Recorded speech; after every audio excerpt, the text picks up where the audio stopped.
Friends, आज हम देखेंगे कि हम ज्योतिष से कैसे जान सकते हैं कि किसी व्यक्ति को संतान होगी कि नहीं होगी, तो कब होगी। तो फ्रेंड्स, कुंडली से हम आसानी से जान सकते हैं कि व्यक्ति को संतान होगी कि नहीं होगी, तो कब होगी, लड़का होगा या लड़की होगी। ये सभी योग जो है वो कुंडली में दिए होते हैं। संतान जो है, जो मैरिड कपल्स है उसकी जो शादी के बाद जो एक इच्छा होती है वो यही होती है कि उनके एक अच्छी संतान हो, क्योंकि संतान जो है वंश वृद्धि करती है, वंश का नाम आगे बढ़ाती है, वंश का नाम रोशन करती है। धार्मिक शास्त्र में भी कहा गया है कि संतानहीन व्यक्ति के यज्ञ, दान, तप एवं अन्य सभी पुण्य निष्फल हो जाते हैं।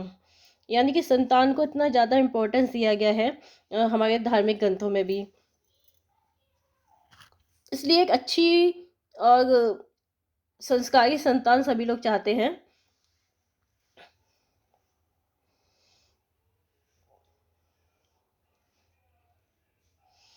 तो संतान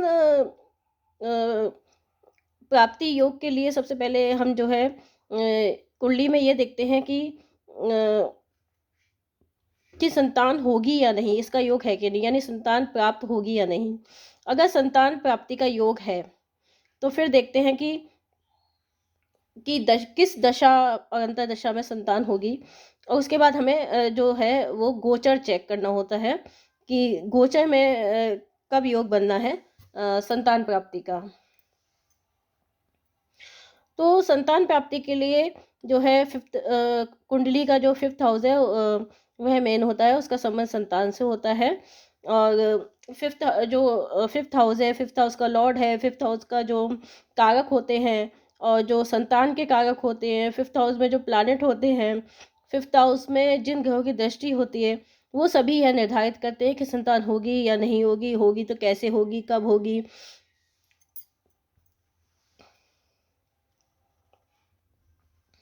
जो संतान होती है वो हमारे पूर्व कर्मों का फल होती है। अगर हमने अच्छे कर्म किए होते हैं तो हमें अच्छी संतान मिलती है, अगर हमने बुरे कर्म किए होते हैं तो बुरी संतान मिलती है। इसीलिए कहा जाता है कि अच्छे कर्म कीजिए, दान पुण्य कीजिए, सेवा कीजिए। ये सब बातें इसलिए कही जाती हैं ताकि आपको जो भविष्य में है आपके वंश की वृद्धि हो, वंश का नाम रोशन हो। तो इसके लिए जो हमारे पूर्व पुण्य है, इसके लिए जो है संतान के लिए जो है जो कुंडली में फिफ्थ हाउस और नाइन्थ हाउस को नॉमिनेट किया गया है। फिफ्थ हाउस जो है वो संतान से पूर्व पुण्यों से संबंधित होता है, और जो नाइन्थ हाउस है वो हमारा भाग्य भाव होता है। और दोनों ही संतान उत्पत्ति में विशेष भूमिका अदा करते हैं। नाइन्थ हाउस का जो लॉर्ड होता है वो जुपिटर होता है, उसको संतान का कारक माना जाता है। और फिफ्थ हाउस का लॉर्ड होता है सूर्य, और वो भी संतान कारक है। जैसा कि मैंने बताया कि हमारे जो पिछले जन्म के पुण्य कर्मों से हमको संतान की प्राप्ति होती है। अच्छे कर्म होते हैं तो अच्छी संतान मिलती है, बिना किसी परेशानी के संतान हो जाती है। अगर बुरे कर्म होते हैं तो बुरी संतान मिलती है और संतान प्राप्ति में कष्ट आता है या फिर नहीं मिलती है।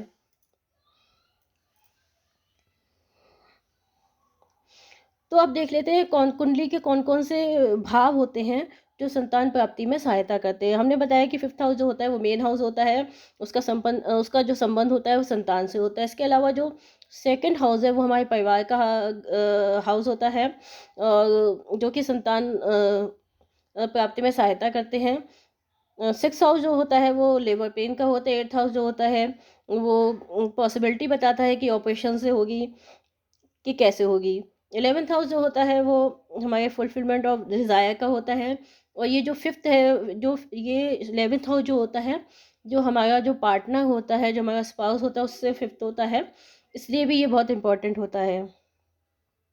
और 12th हाउस जो होता है वो हॉस्पिटलाइजेशन का होता है, और जो लगन होता है वो खुद के लिए होता है।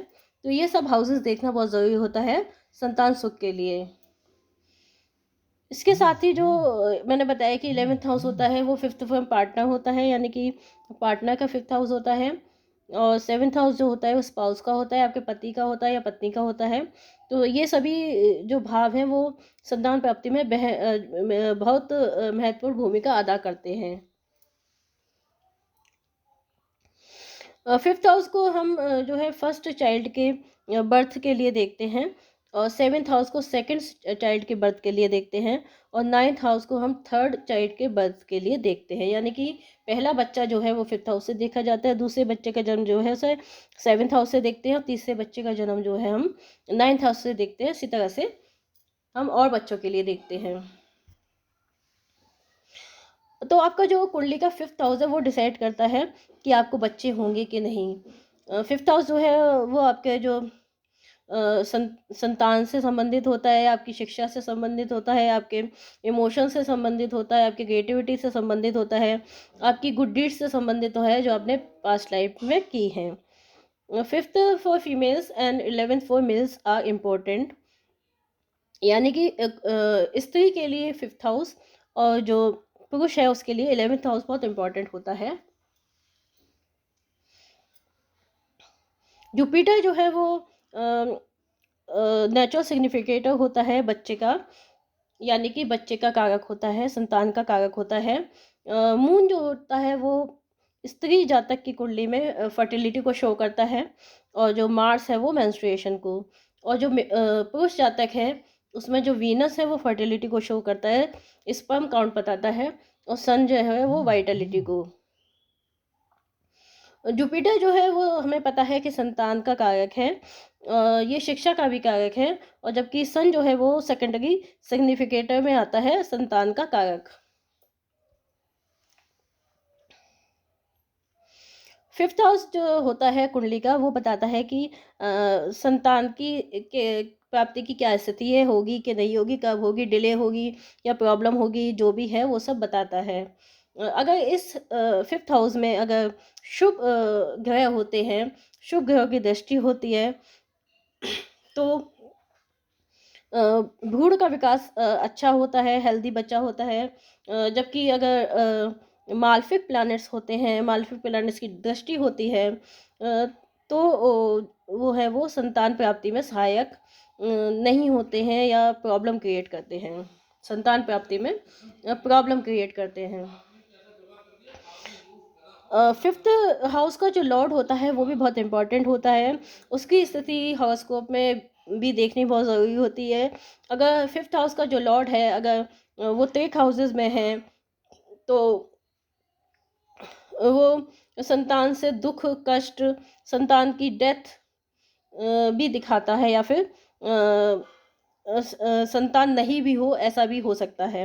अगर फिफ्थ हाउस का लॉर्ड अच्छे से बैठा है, शुभ ग्रहों के प्रभाव में है, तो ये संतान प्राप्ति के लिए जो है वो अच्छी स्थिति होती है, संतान आसानी से हो जाती है, अच्छी संतान होती है।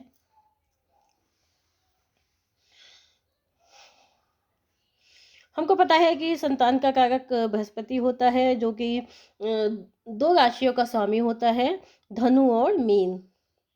अगर कुंडली में बृहस्पति कमजोर स्थिति में होता है, या फिर त्रिक हाउसेस में होता है, और उस पर अशुभ ग्रहों का प्रभाव होता है, तो ये संतान उत्पत्ति में बाधा क्रिएट कर सकते हैं।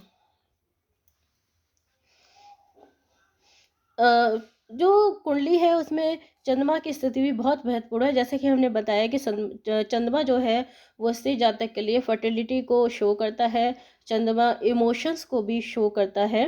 अगर चंद्रमा फिफ्थ हाउस में होता है और उस पर शुभ प्रभाव होता है, तो ये जो है काफ़ी अच्छा संतान सुख देता है, काफ़ी बच्चों का सुख देता है। अगर उसके ऊपर मालफिक प्रभाव होता है, जो राशि होती है वो शुभ नहीं होती है, या बैरन साइन होते हैं, तो ये संतान प्राप्ति में बाधा उत्पन्न करता है। केतु जो है वो कंसेप्शन में प्रॉब्लम क्रिएट करता है, कंसीव करने में मतलब प्रॉब्लम क्रिएट करता है। और जो नेचुरल मालफिक होते हैं और फंक्शनल मालफिक होते हैं, वो भी जो है चाइल्ड बर्थ में प्रॉब्लम क्रिएट करते हैं। मरकरी और सैटर्न जो है वो बैगन नपुंसक प्लैनेट के रूप में जाने जाते हैं, पर प्लैनेट जब अपनी राशि में होता है तो वो संतान सुख से वंचित नहीं करता है। कर्क राशि, वृश्चिक राशि, मीन राशि, ये जो साइन होते हैं ये जल तत्व की राशि हैं और ये काफ़ी जो है फ्रूटफुल साइन होते हैं, यानी कि संतान प्राप्ति में सहयोग करते हैं। इसी तरह से जो कन्या राशि है, मेष राशि है और मिथुन राशि है, सिंह राशि है, ये जो है ये जो राशियां हैं ये संतान प्राप्ति में बाधा क्रिएट कर सकती हैं। इसके अलावा जो वृषभ राशि है, तुला राशि है, मकर राशि है, धनु राशि है, ये सेमी फ्रूटफुल होते हैं। अगर इन पे कोई मालफिक इन्फ्लुएंस नहीं है या प्लैनेट अपने साइन में है तो ये संतान सुख देते हैं। अगर जो है फ्रूटफुल साइन है जो है, अगर वो 5th हाउस या 11th हाउस में जो है वो मीन राशि है, कर्क राशि है और वृश्चिक राशि है, और इनके जो स्वामी ग्रह हैं वो भी अच्छे से कुंडली में बैठे हुए हैं, शुभ प्रभाव में है, तो बच्चा जरूर होता है। लेकिन जो बैगन साइन होते हैं, जो जिन्हें बांझ साइन भी बोलते हैं, अगर वो है, जैसे कि मैंने बताया, जो आपको बताया बैगन साइन है, वर्गो है, एरीज है, जेमिनी है, लियो है, ये जो है कन्या राशि है, मेष राशि है, मिथुन राशि है, सिंह राशि है, ये बैगन साइन होते हैं। और ये जो है अगर 5th हाउस या 11th हाउस में होते हैं, इनके लॉर्ड भी जो है वो जो है बैगन साइन में होते हैं, यानी कि मेष राशि, सिंह राशि, इनमें होते हैं, तो भी संतान उत्पत्ति के चांस कम हो जाते हैं। संतान उत्पत्ति के बारे में सही जानकारी और एक्यूरेट जानकारी पाने के लिए हमें डिविजनल चार्ट भी देखने चाहिए। डिविजनल चार्ट में नवांश चार्ट और सप्तमशा चार्ट जो होते हैं वो इम्पोर्टेंट होते हैं, हमें उनको अच्छे से चेक कर लेना चाहिए लगन कुंडली के अलावा। अगर नवांश लॉर्ड और 5th Lord of the birth horoscope, यानी कि जो 5वां आपका कुंडली का भाव है, उसका जो स्वामी ग्रह है वो नवांश में किस साइन में है, वो अगर कुंडली में जो है वेल प्लेस्ड है और उस पर शुभ प्रभाव है, तो भी बच्चा ज़रूर होता है। यानी कि कुंडली का जो 5th भाव है उसका नवांश लॉर्ड, ठीक है, वो कुंडली में अच्छे से अच्छी कंडीशन में होना चाहिए और शुभ प्रभाव में होना चाहिए। स्त्री के हॉरोस्कोप में चंद्रमा और पुरुष के हॉरोस्कोप में सूर्य और बृहस्पति जो है वो मेन होते हैं संतान से संबंधित, संतान सुख से संबंधित, संतान प्राप्ति से संबंधित, और इनकी स्थिति हमें सप्तमशा चार्ट में देख लेनी चाहिए।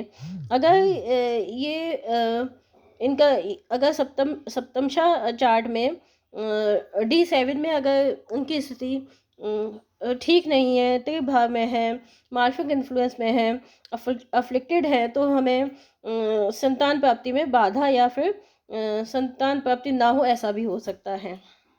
इसलिए डिविजनल चार्ट देखना जरूरी होता है। कभी कभी ऐसा होता है कि लगन चार्ट में सब कुछ सही होता है, लेकिन जब हम डिविजनल चार्ट देखते हैं तो स्थिति कुछ और ही होती है।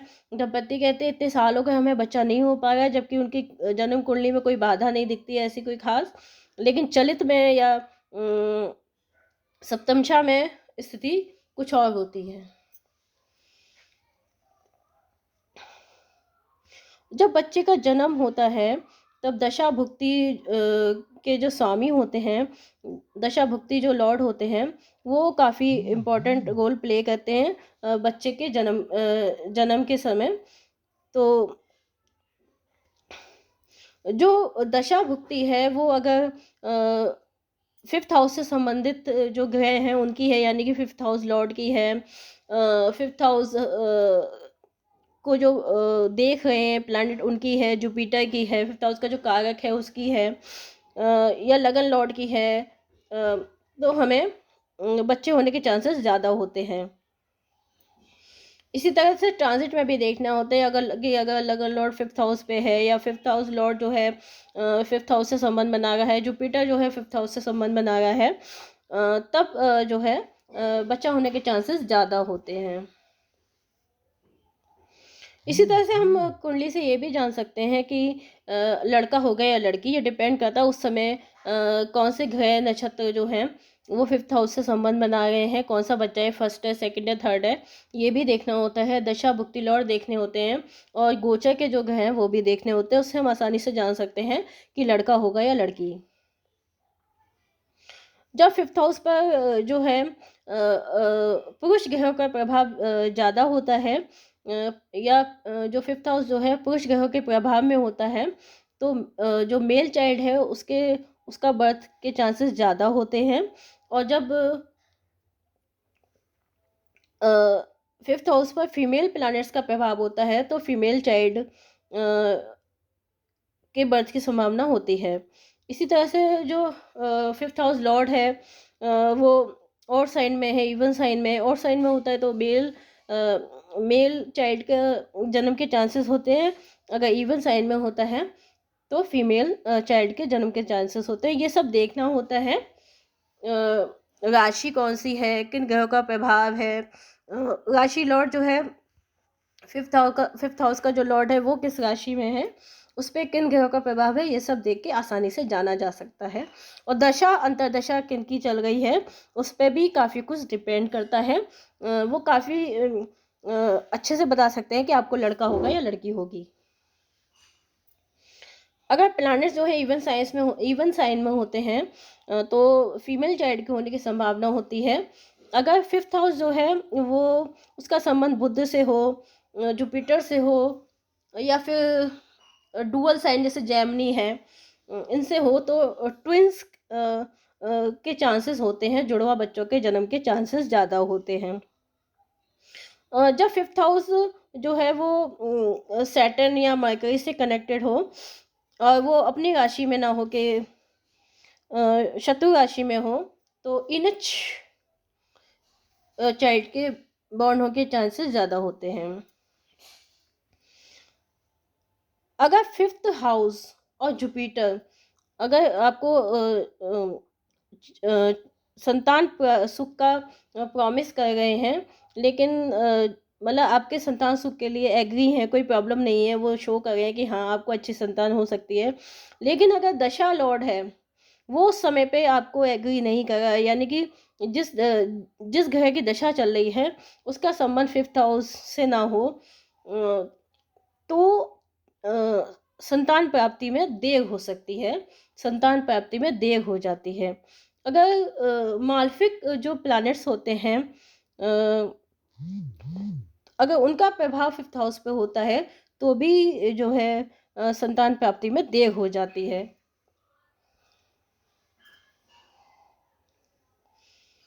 जब जुपिटर का संबंध first house, second house, fifth house, ninth house से होता है तो बच्चे का जो जन्म होता है, जो बच्चा परिवार में जन्म लेता है वो परिवार में प्रॉस्पेरिटी लेके आता है। इन योगों को आपको डिविजनल चार्ट में भी चेक कर लेना चाहिए और चलित में भी देख लेना चाहिए। अब आते हैं रेमेडीज़। अगर मान लीजिए किसी कारण से संतान प्राप्ति में डिले हो गई है या संतान नहीं हो पा रही है, तो इसके लिए मैंने आपको अलग से वीडियो बनाया है, उसमें रेमेडीज़ बताई हैं जो बहुत ही इफ़ेक्टिव होती हैं। रेमेडीज़ फॉर चाइल्ड बर्थ मैंने बताई हैं, जो कि आप मेरे दूसरे वीडियो में देख सकते हैं। और कुंडली के अनुसार जो हम उपाय करते हैं, जो स्टोन पहनते हैं, जो पूजा पाठ करते हैं, वो कुंडली के अनुसार ही करते हैं, कुंडली देखकर ही बताते हैं। क्योंकि कभी कभी हम लोग बिना कुंडली देखे ही स्टोन पहन लेते हैं, उपाय कर लेते हैं, जो कि हमारे ऊपर नेगेटिव इफेक्ट भी कर सकते हैं।